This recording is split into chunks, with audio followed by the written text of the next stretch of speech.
All right, so yesterday I explained why I think that Penn State and Notre Dame are moving on in the college football playoff. It's now time to talk about the other two games.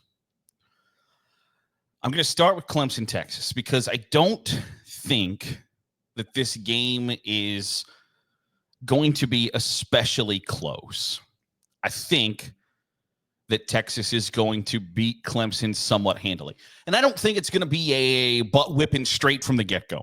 I think Texas wins comfortably with a big second half, that Clemson can hang around for a half.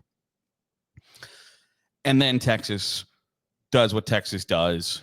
They overwhelm Clemson with speed, athleticism, etc. So I think that is kind of the game in a nutshell. But there's something bigger here that I'm really interested in seeing in this game.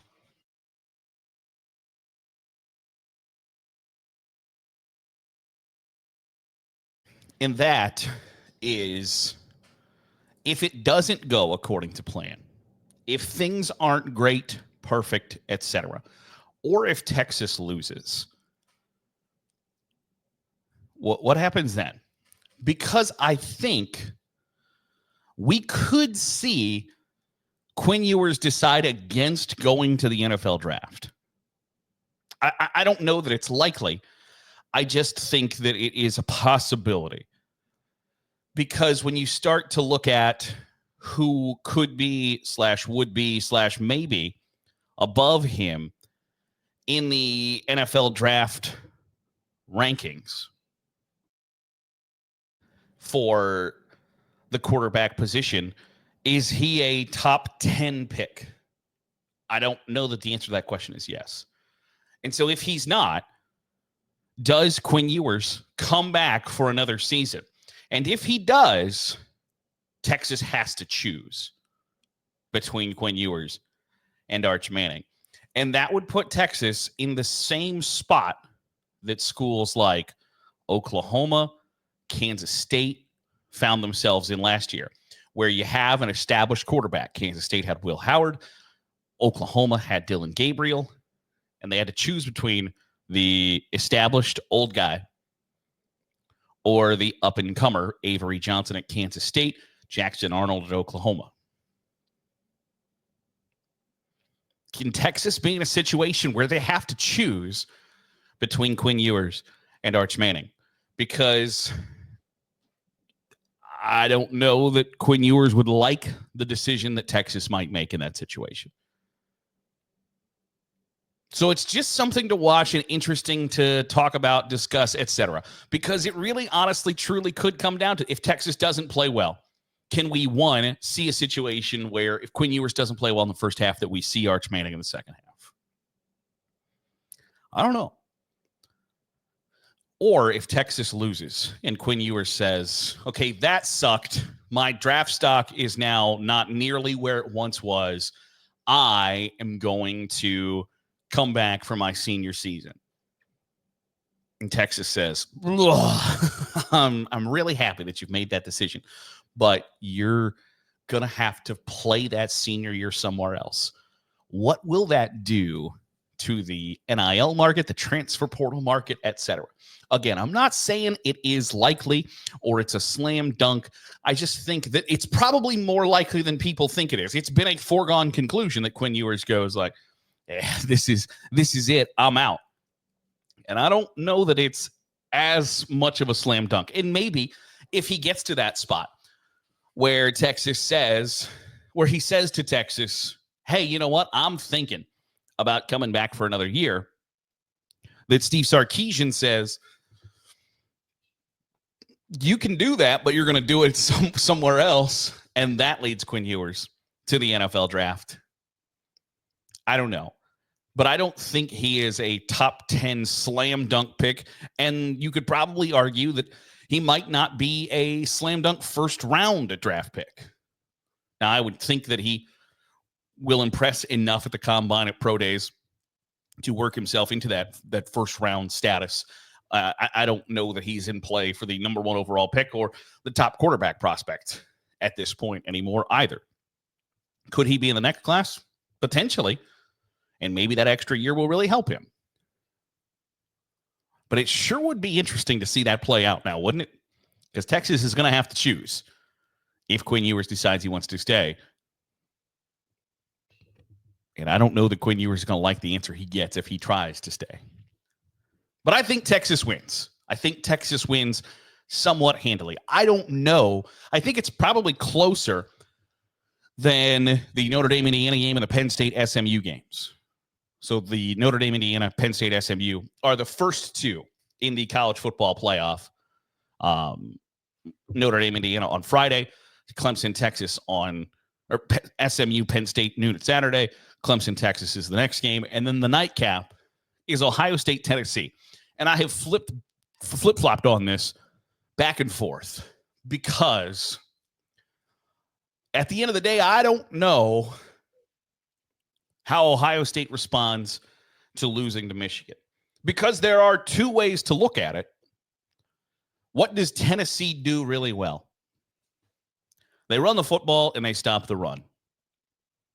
What does Michigan do really well? Run the football and stop the run. So coming off a game where the team who excels in the area that just beat you, the team you're now playing this week, is exponentially better in those two areas. Maybe not exponentially better at stopping the run, but Tennessee runs the football better than Michigan does. Is more productive running the football than Michigan does. And they have at least some semblance of a passing offense. So that leads me to question whether Ohio State is prepared, ready to deal with the exact same issues they just dealt with. Do you learn from your mistakes that you made against Michigan, where you just constantly tried to run the ball up the middle against a defense that has 2 first-round defensive tackles, where it continued to not work and they did not change? They would not budge because, by God, whoever runs the ball for more yards in the game wins the game. Have you learned from those mistakes? Because if you have, Ohio State probably tries to beat Tennessee on the edge. And if that's the case, there aren't many teams prepared and equipped to play with Ohio State on the edge. There aren't as many teams who can guard Ohio State wide receivers for 60 minutes.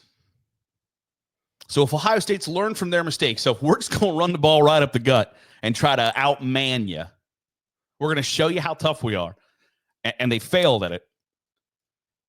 If you've learned from those mistakes, I like Ohio State's chances. On the flip side of that, are the Buckeyes gun shy? Will Howard threw the ball twice to the team wearing the wrong colors the last time out. So does that give you pause to say, you know what? We are not going to try to run it right at Tennessee. We're going to beat them on the edges. And if you have any inkling that this might not be a great idea because of what they saw against Michigan, I think you have to question how Ohio State moves forward offensively. Do you try, because it's kind of a situation where, like, can you be too good at the running back position? Because they have 2 very good running backs. You want to get those guys the football. But if that's what Tennessee does well, and I've mentioned before, I think this week, like, I really appreciate guys, coaches, programs who can say, hey, we are not good enough to do the things we want to do. We have to find another way. Now, I think Ohio State's defense is good enough to make Tennessee throw the ball. And if you can put, and it's a somewhat similar situation to Indiana and Notre Dame, if Ohio State can make Nico Iamaleava be a thrower, be a guy who has to throw the ball 40 times on Saturday, I think they've got a much better and clearer path to victory. I think they can stop Dylan Sampson. I think they can limit Tennessee's rushing offense enough to give their offense a chance to win the game. But if Ohio State has not learned from their mistakes from the game against Michigan, where you're either gun shy about putting the ball in Will Howard's hands, or you say, we're going to show the college football world how tough we are, how strong we are, that we are a program built on man-child, and it doesn't work and continues to not work. Have you learned your lesson that it's time to go away from that? I don't know. I think Tennessee, Ohio State is a seriously interesting first-round matchup. Like, it is a really, really, really interesting game. And I think it's a really close game because I'm on the record. I think Tennessee is really good. They have had a bad letdown against Arkansas that is inexcusable. But you know what? You look at this bracket. Who among them, outside of Oregon, doesn't have a really disappointing letdown? And so that doesn't separate Tennessee from the pack. It doesn't make Tennessee immune to the same things that damn near everybody else is guilty of. So I'll take Ohio State, I think, in a somewhat low-scoring, really close game. But I would not be surprised either way. I wouldn't be surprised if Tennessee kicks the hell out of Ohio State. I wouldn't be surprised if Ohio State kicks the hell out of Tennessee. I wouldn't be surprised if Tennessee wins on a last-second field goal at a 24-21 game. And I wouldn't be surprised if Ohio State hangs on for a 20-17 win either. I think it can go a lot of different ways. And I'm really interested and excited to watch that matchup. Want to know your thoughts in the comments down below. Share your score predictions for Texas, Clemson, Ohio State, Tennessee. Want to see them? Want to see how smart, how right you are, how close you are to the actual score? So drop them in the comments down below. That'll do it for today's episode of the Daily Huddle. I appreciate you making us a part of your day, however it is, wherever it is you're doing so. If you're watching on YouTube, hit the subscribe button. Make sure you're getting all the great college football content we're pumping out.